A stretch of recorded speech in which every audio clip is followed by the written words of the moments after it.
Welcome back to Back Points. We've got a great episode coming up with Blake Roulo, who won the state championship at 140 pounds in 2010 from Atoka High School in Virginia. He has one of the most interesting wrestling journeys I've encountered so far. He opens up about what wrestling has meant to him, why he was known for wearing a pink singlet in high school, how he ended up losing a good friendship over a wrestle-off, and the long path that led him to being the head coach of the top 25 Averett University wrestling team. As always, please rate and review the podcast on Apple Podcasts or subscribe on YouTube, and let's get rolling. He taught me to get up when I didn't want to get up, when I wanted to quit. I had high goals, man. I've always had high goals. And so when I won it, I was just kind of like, oh my gosh, you guys are right. It's not the thrill of winning. It's the joy of having that personal goal and being able to achieve that and walk off the mat with your head held high and with your hand up. That just fueled my fire, and I was in every state championship match from there on until I graduated. That was when I really started doing the kind of wrestling that I was capable of. Anybody that steps in the ring and just decides to commit the entire time is a state champion in my book. I'm here today with Blake Roulo, the head coach of the Averett Cougars based in Danville, Virginia. He has a long list of wrestling accomplishments, including being an 8-time National High School Coaches Association national champion and being named the NHSCA Wrestler of the Year in 2011. We're here today to talk about a lot of things, but as always, we want to focus on his journey to a state championship in Virginia in high school, which he accomplished in 2010 from Atoka High School at the 140-pound weight class. Blake, great to have you here. Welcome to Back Points. Appreciate you having me on, Will. I love what you're doing for the sport. Having guys on like Brian Hazard and Dalton Henderson, Roman Perryman. There's some really good guys on there. So if you guys haven't heard it, take a listen to those ones. Tell us about this pink singlet before we get started. I want to hear the story about the pink singlet that you're famous for in high school. Okay, so it actually started in the middle school. So I was going for my second NHSCA title at the time, and basically I'm wrestling in the tournament. Beat the Scott brothers. I beat one of the twins in the quarters, one of the other twins in the semis. Both went on, I believe, to wrestle at Cornell. And anyway, there was this other kid. His name's Dylan Simmer. And on the other side of the bracket, he's just wrecking havoc. He's barely getting out of the first period. I want to say he was a PA middle school state champ. And he was tough. And I had wrestled him months previously. And he beat me up bad. It was like 12-2. It wasn't even competitive. And that time, I wasn't really getting beat up like that, not in 7th grade. And so anyway, I know I have him in the finals. I know he's better. Like there's just it wasn't a cockiness thing. It was just like, all right, there's got to be a way I can beat this guy. So I took it more from a mental standpoint. And Ragin' Raisins Wrestling Club was the club. They got the pink singlet and it says PA on the back. So what I did was I went ahead and bought a singlet. I was like, hey, Dad, I really want that. I didn't even tell my dad what I was actually doing. I was like, Dad, I really want that Ragin' Raisins Wrestling Club singlet. And I don't think he put 2 and 2 together either. Otherwise, he wouldn't have let me do it. So anyway, I buy the singlet. I go down to the Virginia Beach boardwalk, and they had the little spray painting things they do on the boardwalk because it's at the Virginia Beach Convention Center, and it's only like a couple blocks down the road. And so I get a no smoking sign put on the PA logo on the back of it, and I get VA put underneath it. And the plant that I showed a couple people in Virginia. I was like, dude, I'm going to piss off this kid. And I had it like all planned out. It was like, okay, when we're in the match right before, when that match starts, I take off the shirt and I still got the pants on. So I'm showing it. He's wearing the same singlet as me. Like he's wearing a Ragin' Raisins Wrestling Club singlet. He's wearing the same singlet, and you just see him start getting angry, and you start hearing people talk in the crowds. And so then the second period comes, I take off. Oh, now it's all showing. The VA showing. And all of a sudden you start hearing the chants. VA sucks. VA sucks. All of a sudden, this is a really big match now. And I'm pumped. And he came out, and the plan was, it was like, all right, he hasn't made it out the first period in his 5 matches leading up. I'm going to make him blow his gasket. All right. And he went out. I think I got 2 stalling calls on me in the first period. And he was up like 1-0 right off the get-go off of that. He gets an escape in the second. But anyway, you always wrestle to the end of the whistle. And he was up 2-0. I was down, and there was about 13 seconds left. And I get away, and I just charge after him. And meanwhile, these chants were going on the whole time. And it got worse because I was losing. The PA people got louder. And I charge after him, and he trips over his own feet. It was pure luck on my end. He trips over his own feet, and I have both legs. I don't even realize I won the match, and everybody's screaming and hollering. People are jumping in the stands. People are. I haven't put together yet that I've won the match. So I line up on the line. I think we're going to overtime. Obviously, I couldn't count back then, and I line up, and the ref raised my hand. I just remember my dad. He jumped up about 5 feet up in the air. I'd never seen him jump so high in my life. And, it was crazy. That's what started, in my opinion, from that point on. That's when people started actually watching me wrestle. And it was controversy 100%. So I started wearing that singlet from then on. And I'm sure plenty of people saw me wear it all through high school. That's an awesome story. Where did you get the idea to try to get in your opponent's head?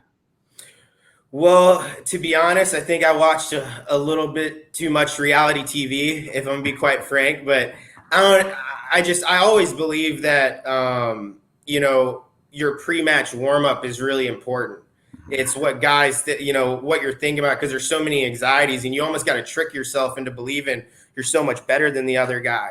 So for that match in particular, he had already beat me 12-2. So how do I combat that? I made myself believe that the only way I could beat this guy is if I got him flustered.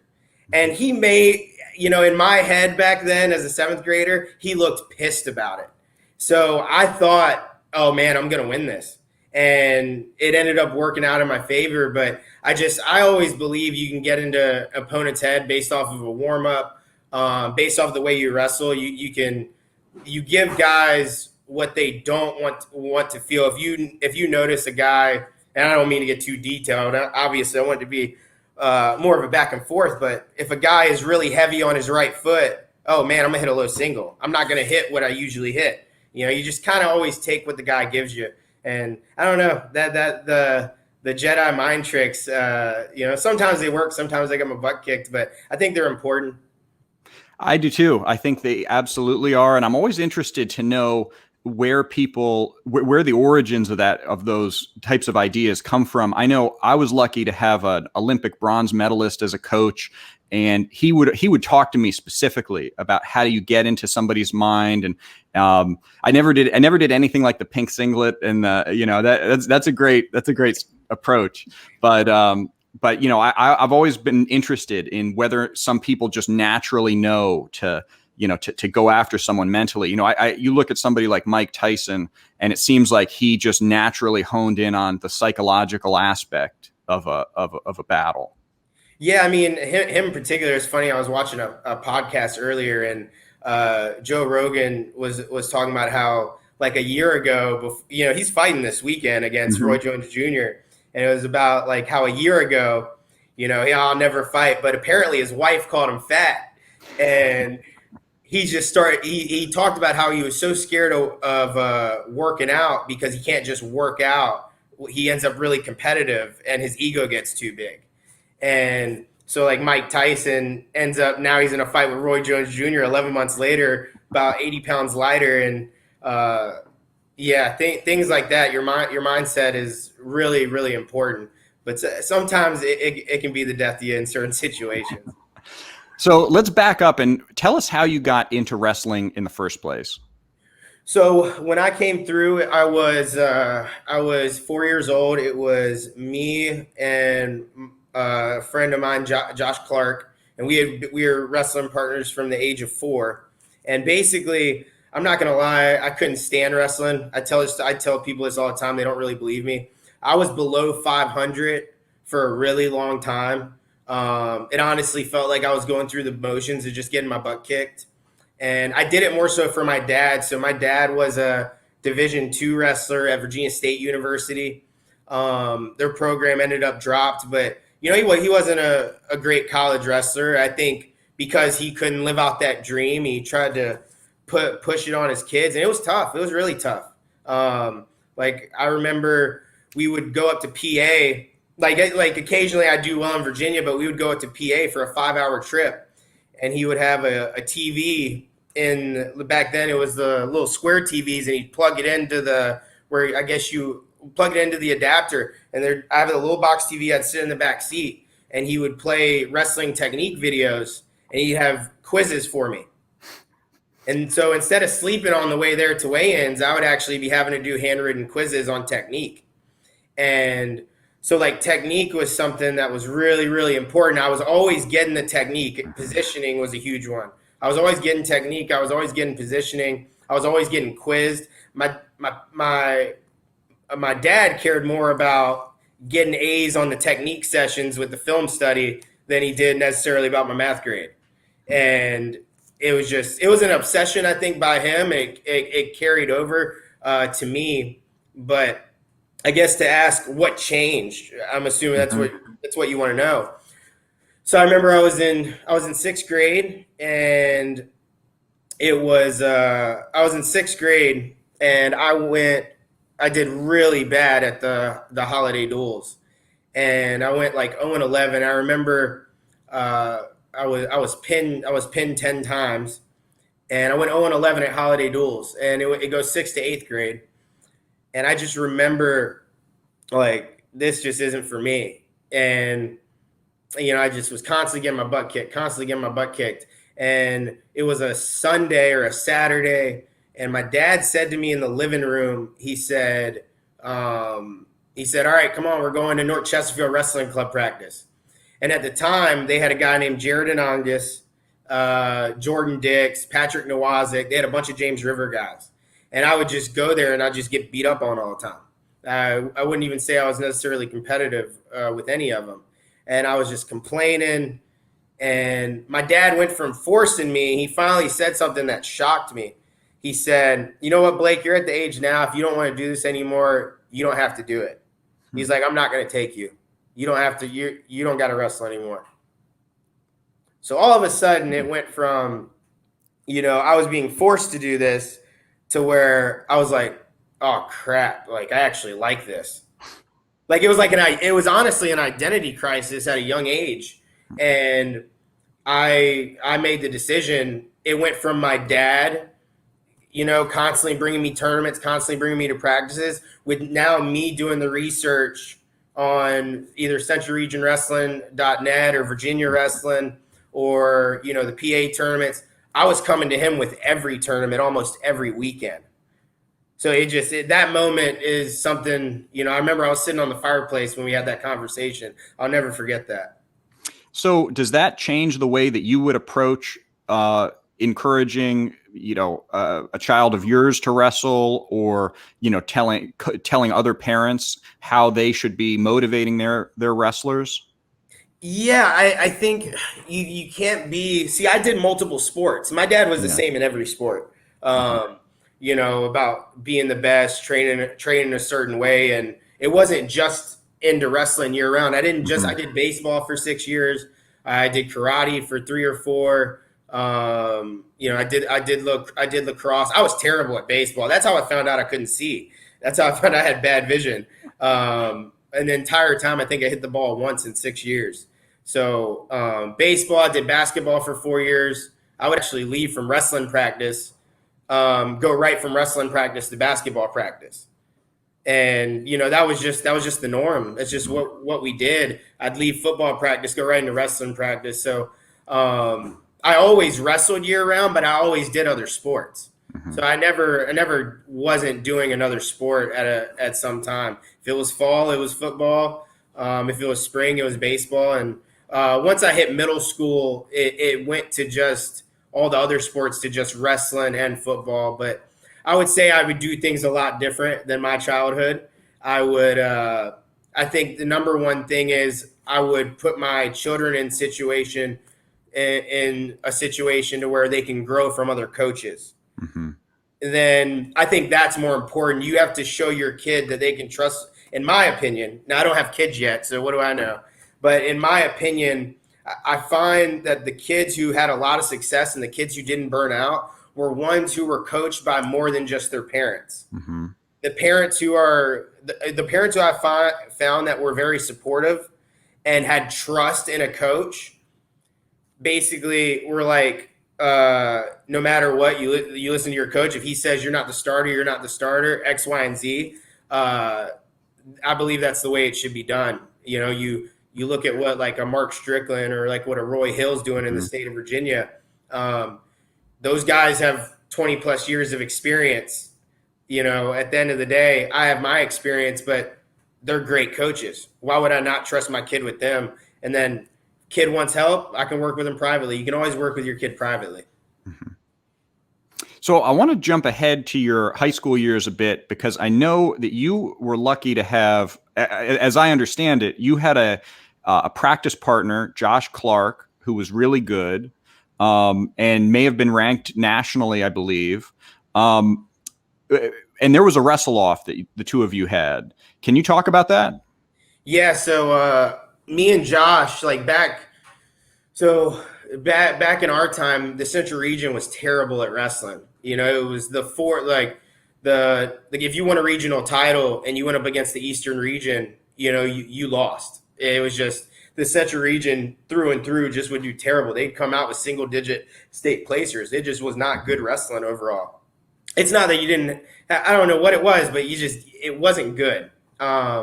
So during this time, me and Josh, we came through the ranks together from age 4 all the way through. And up until about middle school, he always beat up on me, and he was about 15 pounds lighter. I wouldn't be where I'm at today if it wasn't for Josh Clark. So anything I say, you know, about Josh Clark or about the family, you know, I say with all due respect, this is my version of the events that took place.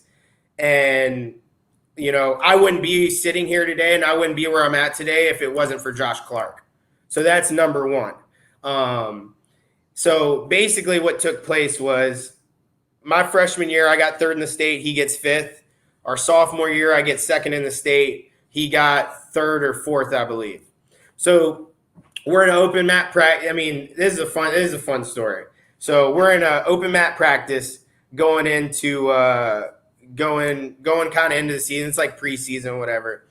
Anyway, the Virginia wrestling rankings came out, and Josh Clark was ranked number 1 in the state at 140, and Roman Perryman was ranked, I believe, 2nd in the state behind him. And then at my weight class, it was Ben Dorsey 1st, me 2nd, and then 152 was Cody Ayala, who beat me in the state finals the year before. So to put things in context, you know, we hadn't had a state champion since the 90s, and we never had one in AAA. And it was me and Josh's goal individually to be the first ever one to do it in Virginia. And Dorsey I had wrestled all throughout my life. I had never beaten him. Matter of fact, I wrestled him I want to say it was that year or the beginning of the year to start off the year, and I lost 5-2. But I remember when the rankings came out, we had a discussion as a team, and Josh was a part of the discussion. And coach said, all right, somebody's going 140 and somebody's going 145. Who's doing it? And I remember when it came to 140, he quickly raised his hand. And I raised my hand and I said to Coach Moore, I said, I'm going to go 45 until the Beast of the East tournament. Then I'm going down to 140. And he said, well, we'll see what happens at Beast of the East. And I told him that right off the get-go. So right off the get-go, he knew that I was going to go 140. That first open mat practice, that was told, that was discussed. I just wrestled 6-7 straight matches against the soon to be a 4-time state champion Cody Ayala. I'm now in my junior year. I finished 3rd, 2nd. It's like I'm running out of time here. It's like I got a guy right here in Josh Clark who I respect and believe the world in, but he's not better than me. He doesn't deserve to be the first one. That's genuinely what I believed, and I didn't admit it at that time. So anyway, what ended up happening was I make it to the semis of Beast.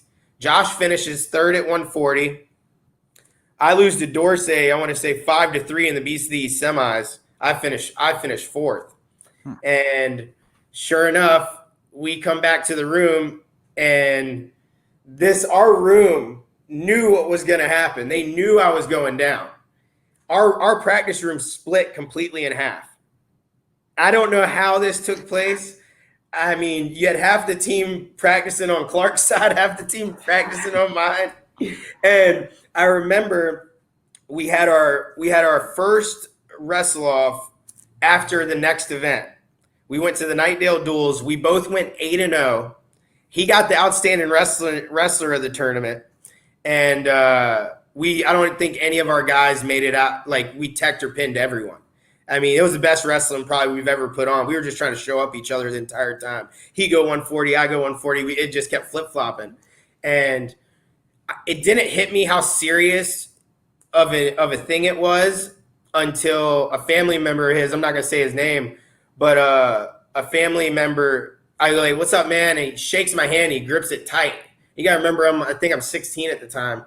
He grips it tight, and he says, he was like, "Are you really that much of a piece of, you know?" And I'm shocked because this is like someone like I've grown up with my whole life, a family member of his, and he, you know, calls me the P word, and it hit me like how real this is gonna be, and I was like, holy crap, because in my mind at this time this was like my best friend, who I was about to wrestle off, but I guess, you know, being a dummy, I didn't really separate how big of a deal this was. So we go into the wrestle-offs the next week, and there were 3 wrestle-offs, okay? And keep in mind, we've been wrestling partners since the age of 4. We know every tendency. We know where each person's good in positions. So we go out there, and Josh Clark was a Division I wrestler, wrestled at Old Dominion University, was really good. And we go out there, our first wrestle-off, it was that Wednesday, and we show up wearing the same outfit. We're both wearing Virginia Tech 30-day man camp shirts with the same Virginia Tech shorts. And I'm just thinking in my head, like, wow, that's really funny. And I had to keep myself calm during this time. And anyway, we wrestle, and it was 0-0 first period, and it goes second period.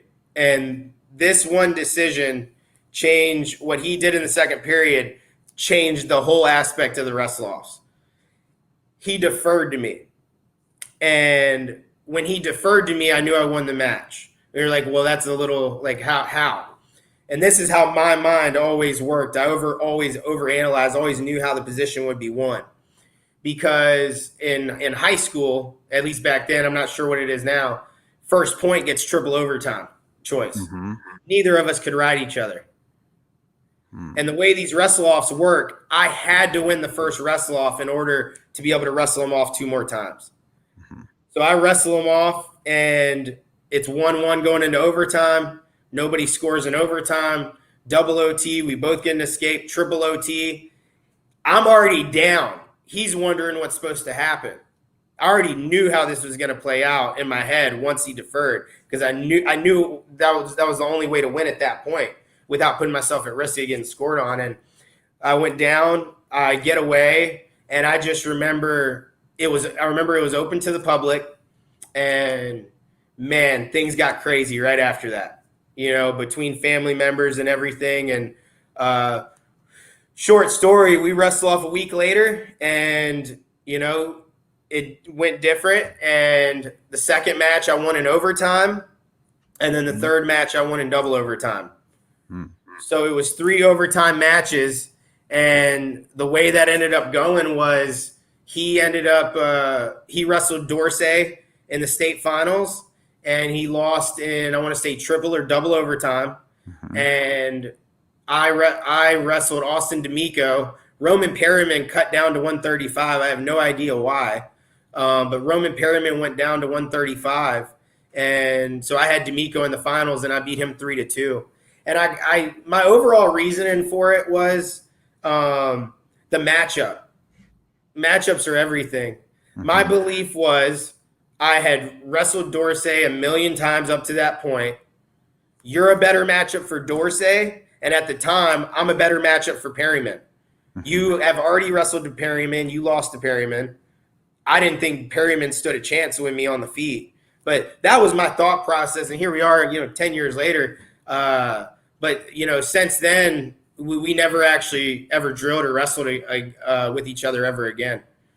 So, but I think he's doing well now. I believe he's a police officer. But, that was the story. And there was a lot of emotions with that. The families kind of, parted ways. But overall, I think the biggest experience I learned from that is you over-communicate.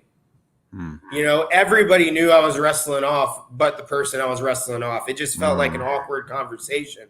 And I think that's one thing I definitely could have done better. But that's pretty much the story of it, man. I appreciate you sharing that story. The emotions run high. That's a fascinating story. I'm sure there are a lot of people out there who've heard different versions of it over the years. Yeah, and I would say the last thing on that is I almost backed out of the wrestle-off. People don't understand that. It's actually something I've never shared publicly. But after I won the first wrestle-off and I saw the aftermath that took place, I actually spoke to my mom in the kitchen and I was crying. And I said, I'm not going to I can't do this. I can't do this. I don't know why. And she said something that really stuck with me, that this really is an individual sport. She said, are you really going to live with yourself if you're not the first? And that's where I had to come to Jesus moment. And it was like, you're right. And that wasn't like my mom to speak out about anything sports related. So, that meant a lot. But yeah, that was the tale about Clark. I'm sure a lot of 804 folks kind of wanted to know the backstory on that. Sure. So have you ever had so you talked about how in your early days in wrestling, you didn't really like it until you were given the option to quit. After you started to love wrestling and you started excelling, did you have any moments where you wanted to quit again completely? Man, that's hard because I was so goal oriented. It was really hard for me to point to times where I wanted to quit in high school per se. I mean, I think we all go through moments where you go through adversity. Absolutely. I don't know. For me, I just became so obsessed once that happened. I had my dad take me. What made me go from one level to the next level was camps. Mm-hmm. I didn't want to just do camps. I wanted to be like obsessed with the training. I gave up an entire 35 days straight of Ken Cheertall camps. And I did it way differently than most people. A lot of people will do the J-Rob intensity camp. Mm-hmm. I went from Michigan to State College to Allentown. I basically traveled with Ken and in the little minivan, whatever. Well, he was flying. I was riding in the minivan. But I just became obsessive. So as far as low points, I would say, all my low points were really, I always looked at them as teaching tools because the sport can chew you up, spit you out. And it's tough. It's like life. It's like, you got to figure out what went wrong. So if I go into a practice and, say I'm getting beat up by a 189 pounder, I wrestled everyone all the way to heavyweight in my high school practice room. I've always believed that if someone was to smack your mom, you're going to ask them how much they weigh. Like, I've always been of that mindset that weight doesn't matter. So it's like, okay, well, he's just so much bigger. No, just take a better angle. I don't know. So overall, I would say, no, I never, for the most part, went through where I wanted to quit. If I did get like that, it was over some horrible losses. or times that I just felt like the sport, spit me up and chewed me up. Yeah. I think a lot of people can probably relate to that. So talk to me about weight cutting. Did you do a lot of weight cutting? And so in high school, so I didn't cut weight freshman, sophomore. I mean, junior year I weighed 6 pounds under. Not junior year, senior year I weighed like 6 pounds under, wrestling 152.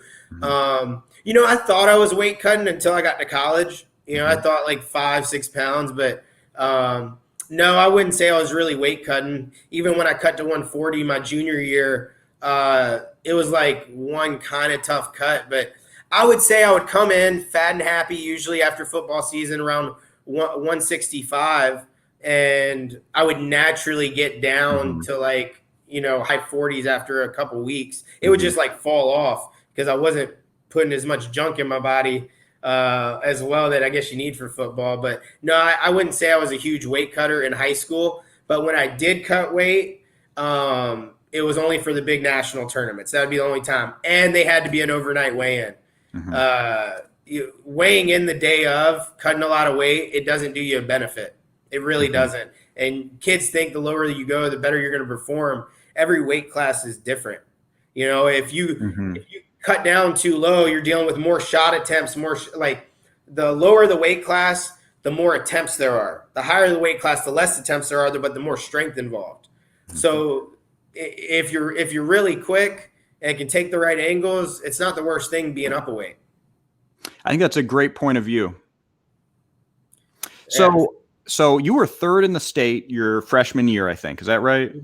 Yeah. So what would you attribute being so strong your freshman year to? A lot of guys come in and, they have a lot of trouble. If they make it to the state tournament as a freshman, often, they go 2 and out, they're just not quite ready to wrestle their freshman year. What do you think was most critical for you in being successful your freshman year?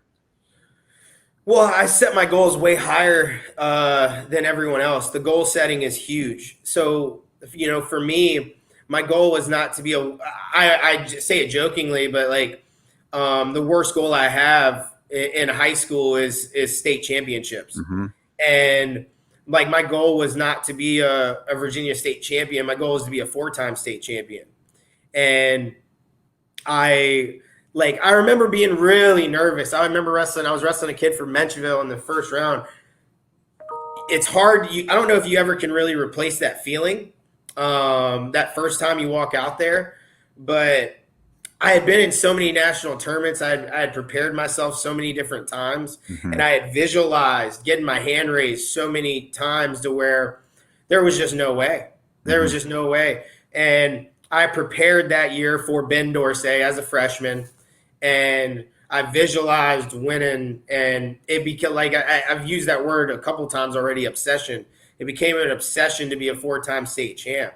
And I'll never forget it, like wrestling Dorsey in the semis, and I get pancaked right to my back in the first 20 seconds. So I'm down, I want to say I was down between that and another takedown. I was down like 8-2 in the first like minute. And he had never scored points like that on me ever before. And the final score was 12-7, but it was, I would say the visualization, goal setting. I had paper up on my ceiling every morning that said, I am a 4-time state champ. I had to convince myself every day I had already accomplished it. So when I went out there, it was calm. It was almost like it was another match. I think that's great. I love the approach of oversetting your goals. I remember I was talking to one of the Christiansburg coaches, and he described, their 19-year, I think it was either an 18-year or a 19-year winning streak of state titles. And, they didn't set the goal of winning a state title. They were aiming for national titles. They were aiming for, greater regional titles. And, that was part of their mentality when they would go in, and then they would blow away the state tournament in the process. Yeah. And they had some really, really tough teams. And Christiansburg historically has always been great. I know New Kent's there now, but Christiansburg is always going to be there. They are tough. So we know about your junior year. So how was your senior year in high school? So my senior year, I was ranked top 5 in the country, depending on which ranking you look at. At one point, I was ranked number 1 in the country, but that only lasted a month after I lost to David Wesley in a match from St. Chris. But I was doing really well. And basically, what happened was, the week before the district tournament. Now they don't really do districts, but the week before the district tournament. I was a really immature kid, and I basically was doing things I shouldn't have been doing on school property, and because of that, it cost me another trip to the state tournament, being able to compete for a state title, and it lost me a $250,000 scholarship to the Naval Academy. Wow! And it was actually at the Big Blue tournament at Christiansburg, and that was one of the best things that could ever happen to me. And it was you can't do things, you can't hook up with people on campus. That's really all there is to it. And you really shouldn't be doing it at that age anyway, especially when your mind should be at a tournament. But because of that incident, in my opinion, I had hit rock bottom, and there just seemed like no way out. Like I said, I lost my scholarship. It was $250,000 full ride to the Naval Academy.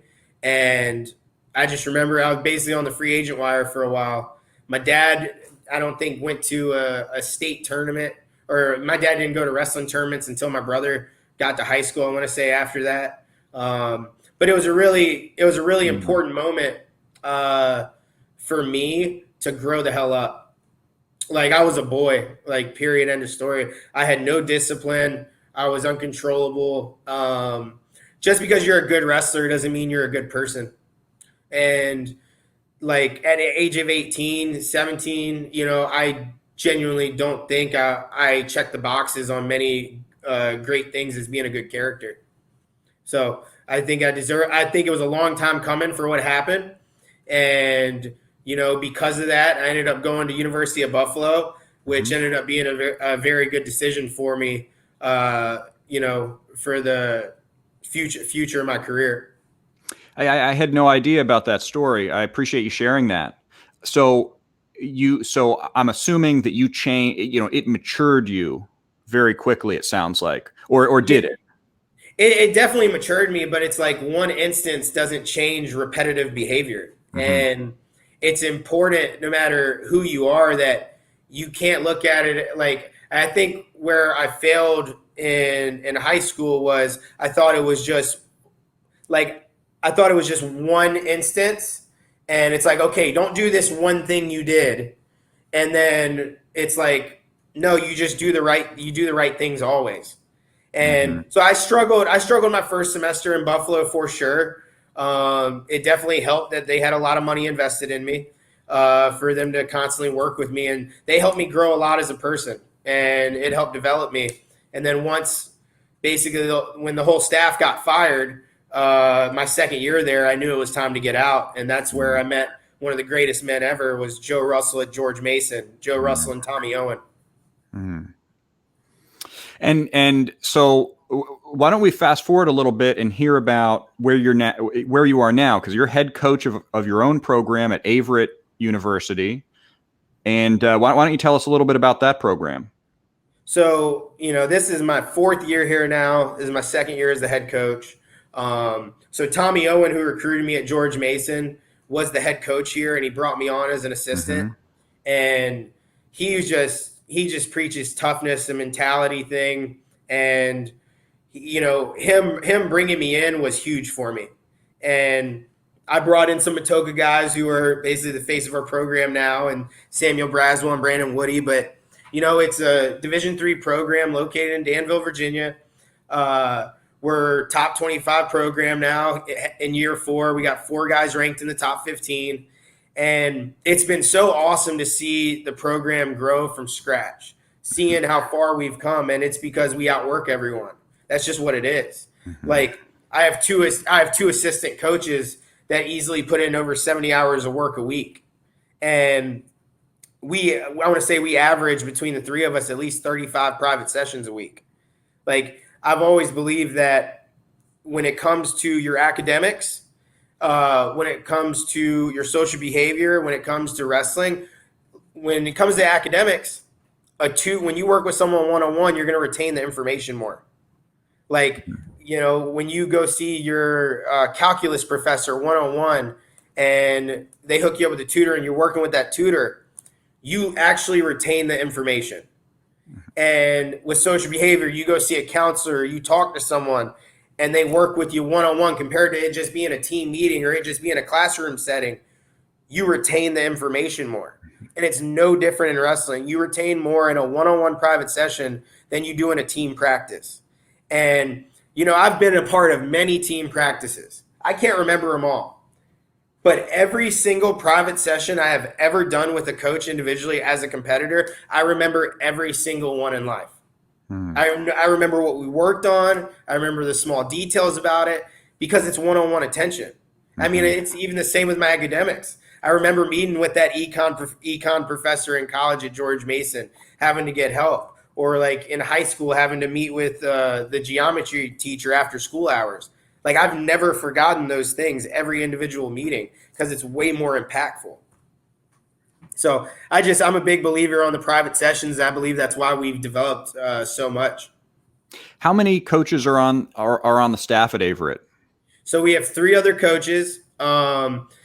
We have our volunteer assistant, Ibrahim Banduka. Ibrahim Banduka was 4th at the World Team Trials in Greco, 4th at the U.S. Open, 2-time D1 qualifier. I mean, his knowledge is absolutely tremendous. He helps out with the light guys a lot. And then we have Patrick Davis, who started for NC State, and he started for George Mason, placed in the conference 3 of the 4 years. And then we have Coach Connor Carwath, who wrestled at NAIA Williams Baptist, and he's placed at the senior nationals twice, and he was rounded 12 at the NAIA nationals. And he's been a part of a 3rd and a 4th place team finish at the NAIA national championships, and he coached a national finalist there. So, when everybody wrestled different weight classes, I wrestled 49-57, Patrick wrestled 65-74, and then Carwath wrestled 97 heavyweight, IB wrestled 25. So we got a lot of different mix to where we got plenty of bodies to go around for the most part. Yeah. So what advice would you give to a wrestler who wants to wrestle in college in general? Grades. Yeah. Get your grades up. Like your first priority has to be your academics. What kids don't understand. I mean, right now with COVID going on, the clearinghouse is probably a little bit different, I would imagine. Here's the thing. People think that the athletic scholarship money that you get, and I'm telling you from someone who's been on 2 different teams with 2 different scholarship offers. Sometimes a D3 school is actually more competitive price-wise. So the way you get more money at a Division III school is you have your academics up. The higher your GPA is, the more money you're going to get. Now, nobody's going to get necessarily a full ride, but the higher your academics are, the better it's going to be for you. If you actually want to go wrestle at a Big Ten school, if that's really a dream of yours, you're not going to be able to if you have below a 3.0. More than likely. I don't know every Virginia guy who's came out, but if you have if you're a 4.0 student with a high SAT score and you want to go wrestle in the Big Ten, guys will bring guys in to be GPA boosters. 100%. They will do that just because of your grades, more so than your wrestling. And people, that's like kind of one of the old truths that coaches don't talk about openly because nobody wants to be known as the GPA booster kid. Hey, I'll offer you $500. You're on athletic scholarship, but really it's to help out my APR, which is a sliding scale. But the more you focus on your grades, the more opportunities it's going to open up for you. Because I'll tell you what, I've looked at a resume and I've seen a state champ, and the GPA is low, and maybe I know a little backstory. I turned that kid away, but I have never turned away a kid who had a 3.5 and above. That kid gets a call right away. That's awesome advice. I think a lot of kids need to hear that. Yeah, and it's too important. It just says you're, like, in my opinion, your grades just say that you're intelligent. Some kids don't need some kids are really good in knowing the technique and don't have the book smart. But the thing is, and I'm not trying to speak for every D1 or D2 coach, but if they're taking a risk on you financially, if they're investing money into you and you mess up, it puts their program back. Mm-hmm. Because the kids you invest real money into, those are the kids you have to answer for. You don't answer for the kid who's a walk-on NCAA qualifier. You answer for the kid who's the backup who has athletic scholarship in on them. So it's really important that kids give themselves more opportunities, and the higher grades you have, the better the opportunity for you. Mm-hmm. So now I want to ask, what advice would you give to a young wrestler who has, let's say, 4 more years left and they want to win a state title? What would you advise them to do, to focus on, to better accomplish that? Hold on, repeat that one more time. What would you tell a young wrestler who's got several years left before they graduate high school, who wants to win a state championship? Number one, you got to work on your positioning. If I don't score a takedown, there won't be a takedown. And positioning is the number one thing. And too many times guys take it for granted. I know we have too much. There's so many different techniques out there, but the basic and the fundamentals are the most important thing. If I tell guys, your head must be lower than their head, right? I would rather be susceptible to someone possibly getting a front headlock than someone grabbing my legs. It's just the positioning is number one, and you got to have one go-to attack at a minimum, all right? And then the next thing I'm going to say, so those are your two biggest things. You got to have one thing you can score on everyone with. Your positioning has to be tremendous. Positioning is the number one thing. But then to get to that next level, in my opinion, you have to be able to score at least one thing from every position. And what I mean by that, like, too many times in wrestling, you want to put on a pace. I get it. I understand it. But to think that kids aren't given effort just because they're not shooting a million times in a match, that may more so be a confidence thing. You have to learn how to wrestle in each tie-up. Because guess what? I may push the pace, I may have tremendous speed, I may have all these things, but a guy, if he's really good at getting to a Russian and he's at that level, he's probably going to be able to grab a Russian on me.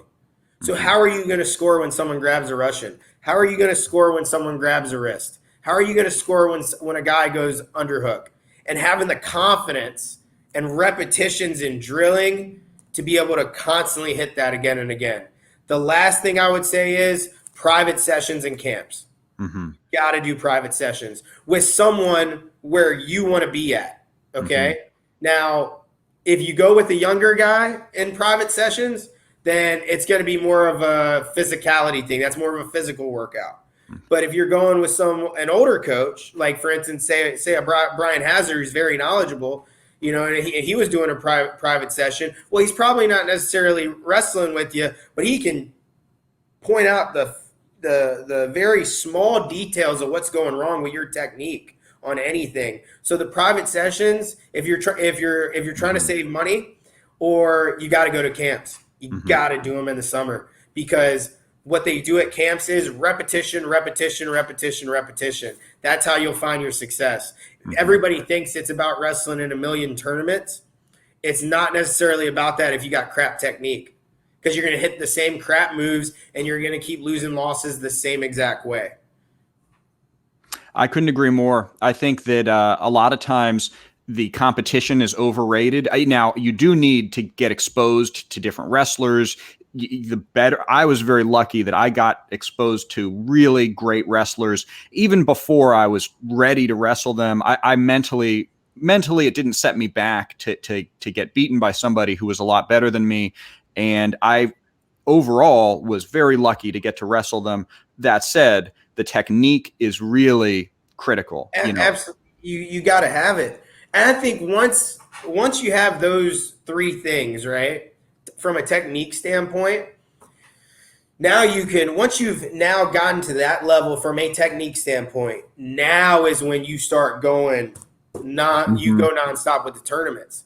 One thing I don't understand that we do, and I was always someone, even in high school, even at the age of 14, I was always someone big on developing your skills. It can't just be one thing. I understand, Iowa style. I understand putting the aggression, but you have to be able to wrestle in multiple positions and be successful with them. So what I don't understand is when you have a really good wrestler, right? And there's a lot of different ways to look at this, but I'm just telling you my opinion on it, because there's coaches way more successful than me who would tear this apart with what I'm saying right now.